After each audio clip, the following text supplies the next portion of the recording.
নমস্কার বন্ধুরা, আশা করি তোমরা সকলে খুব ভালো আছো। আমার চ্যানেলে তোমাদের সকলকে স্বাগত জানিয়ে আজকে একটা খুব মুখরোচক রেসিপি তোমাদের সঙ্গে শেয়ার করতে চলেছি। তো দেখে তো বুঝতেই পারছো আমি কি বানিয়েছি। খুব সহজ কিন্তু খুব ইয়াম্মি খেতে হয়।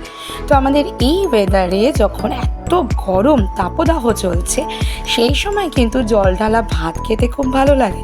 তো সেই জল ঢালা ভাতের সঙ্গে যদি আমরা এরকম পেঁয়াজি নিই বা টকের ডাল দিয়ে ভাত মেখে যদি আমরা এরকম পেঁয়াজি নিয়ে নিই, তাহলে কিন্তু আর কিচ্ছু লাগে না। তো পেঁয়াজি করার জন্য তো লাগছে পেঁয়াজ, কাঁচা লঙ্কা, এই দুটো উপকরণ, আর তো কিছুই লাগছে না। আর শুধু আমি ভাতের গল্পই বা কেন করছি, সন্ধেবেলা স্ন্যাক্স হিসাবে মুড়ির সাথে বা চায়ের সাথে যদি এরকম একটু পেঁয়াজি হয় তাহলে দারুণ লাগে। তো দেখো আমার এখানে পেঁয়াজ আর কাঁচা লঙ্কাগুলো কুচো কুচো করে কেটে নিয়েছি, আর তার মধ্যে দিয়ে দিয়েছি আমি বেসন। আর আরেকটা জিনিস আমি এর মধ্যে দিলাম, সেটা হলো চালের গুঁড়ো। বেসনের মধ্যে যদি চালের গুঁড়ো দিই না, তাহলে খেতে খুব সুন্দর হয়, একটু মুচমুচে থাকে। যতই তোমরা বেসনের মধ্যে খাবার সোডা দাও, কিন্তু চালের গুঁড়ো দিয়ে যদি তোমরা এই পেঁয়াজিটা করো, তাহলে কিন্তু দারুণ স্বাদ হয়। আমি এখানে দিয়ে দিলাম অল্প একটু চিনি। এই টিপসটা কিন্তু অ্যাপ্লাই করো।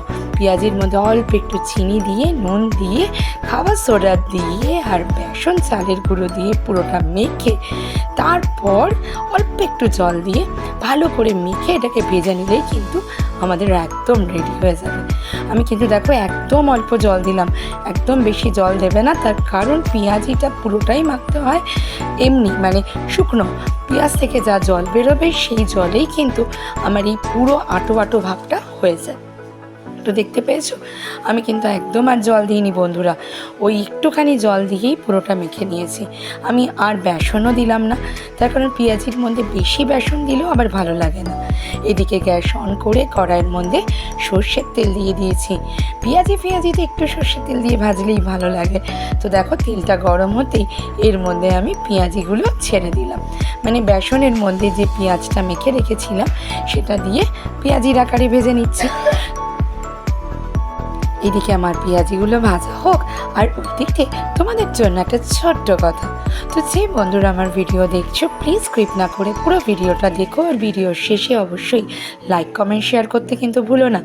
নতুন বন্ধুরা যারা আসছো, অনুরোধ রইল তাদের কাছে প্লিজ আমার চ্যানেলটাকে সাবস্ক্রাইব করে দিয়ে পাশে থাকা বেল নোটিফিকেশানটাকে অন করে দিও, তাহলে আমি রোজের ভিডিওগুলো ছাড়বো তার নোটিফিকেশান সবার আগে তোমাদের কাছে চলে যাবে বন্ধুরা। তো এইভাবে দেখো আমি সব কটা পেঁয়াজি ভেজে নিচ্ছি। এই গরমে না একদম দেখবে খেতে ইচ্ছে করে না। তো এরকম যদি মুখরোচক একটু কিছু হয়, তাহলে কিন্তু খেতে দারুণ লাগে। তো চলো বন্ধুরা, আমি এই করে একটা একটা করে আমি সব পেঁয়াজিগুলো ভেজে নিয়ে আমি আবার ফিরে আসছি।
তো একে একে আমার সব পেঁয়াজিগুলো ভাজা হয়ে গেল, রেডি টু সার্ভ। আমি কিন্তু কোনো রকম এক্সট্রা গার্নিশিং করিনি, কারণ পেঁয়াজির সৌন্দর্য আর স্বাদ ও নিজেই, একে আলাদা করে আর কিছু সাজাতে হয় না।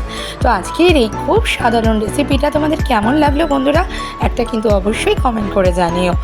তো সকলে খুব ভালো থেকো, খুব গরম পড়েছে, তাই বেশি করে জল, শরবত এই ধরনের জিনিস খেও, সুস্থ থেকো আর খুব ভালো থেকো, হাসি খুশি থেকো। আজকের মতন বিদায় নিলাম, আবার দেখা হবে অন্য কোনো দিন। টাটা।